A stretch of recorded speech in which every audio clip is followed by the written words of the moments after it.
The length of the tangent to a circle is 24 centimeters. From a point Q అనే point దగ్గర నుంచి length అనేది ఎంత ఇచ్చారు? 24 సెంటీమీటర్స్. సెంటర్ ఏంటి? O నుంచి మళ్ళీ Q కి డిస్టెన్స్. ఓకేనా? O నుంచి Q కి డిస్టెన్స్ ఆఫ్ ది సెంటర్ ఎంత? 25 సెంటీమీటర్స్. సో ఇప్పుడు డిస్టెన్స్ ఏమని తీసుకుంటాం? OQ అనేది ఏంటి? ఓకేనా? OQ అనేది లెంత్ ఎంత? 25 సెంటీమీటర్స్. CQ అనేది 25 డిస్టెన్స్ ఎంత? 24 సెంటీమీటర్స్. OP అనేది రేడియస్. ఓకేనా? ఇంతవరకు okay.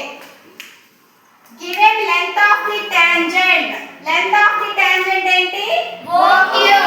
OQ is equals to 25 centimeters. Next, the distance of Q from center PQ. Center నుంచి distance PQ గా తీసుకున్నాం ఎంత? 24 centimeters. Radius అనేది OP. ఎంత రేడియస్? OP. ఎందుకు R అయింది? అది మనకు తెలియదు. కనుక్కోవాలి. రేడియస్ ఏం చేయాలి? మనం ఫైండ్ అవుట్ చేయాలి. ఓకేనా? ఎలా ఫైండ్ అవుట్ చేస్తాము అంటే ఇన్ ట్రయాంగిల్ OPQ ఈ ట్రయాంగిల్ నుంచి మనకి పర్పెండిక్యులర్ యాంగిల్ ఎంత? 90 డిగ్రీస్. పర్పెండిక్యులర్ యాంగిల్ ఎంత?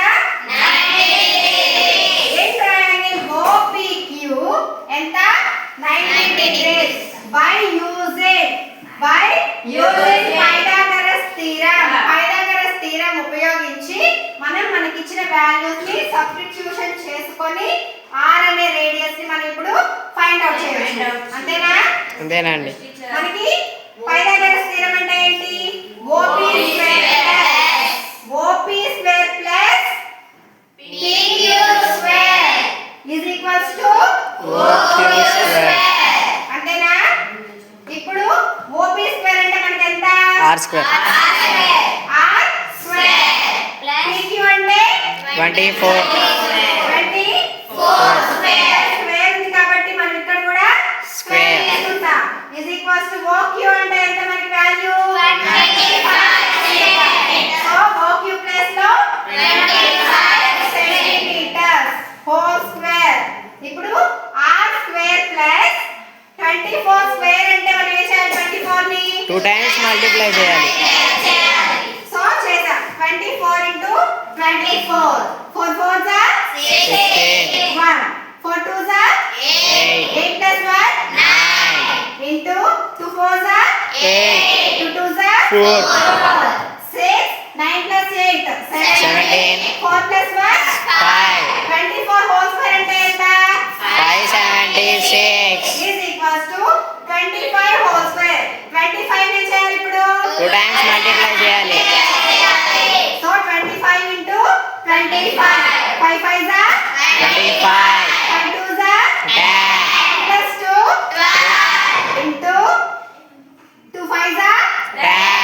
2 2s are 4. 4 plus 1 5. 5 2 0 అంటే 2. 5 plus 1 6. 25 25s are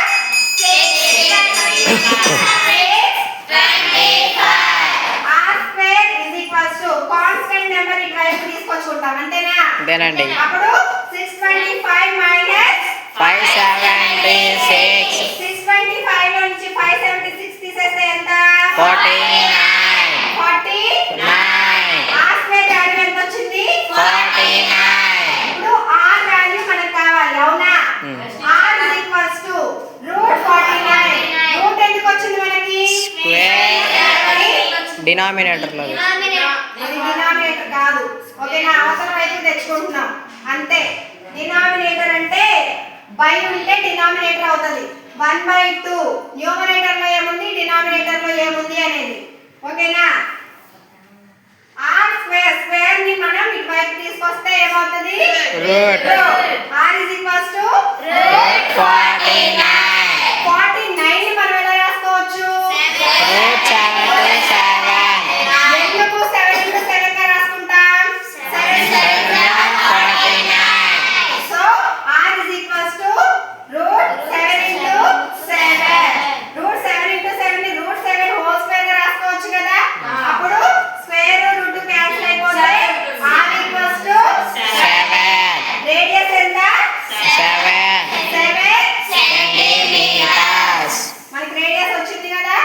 వచ్చిందండి. మనల్ని కనుక్కోమని ఏంటి? రేడియస్. ఏం యూస్ చేసాం ఇక్కడ రేడియస్ కనుక్కోవడానికి? Pythagoras theorem. ఓకేనా? Okay madam.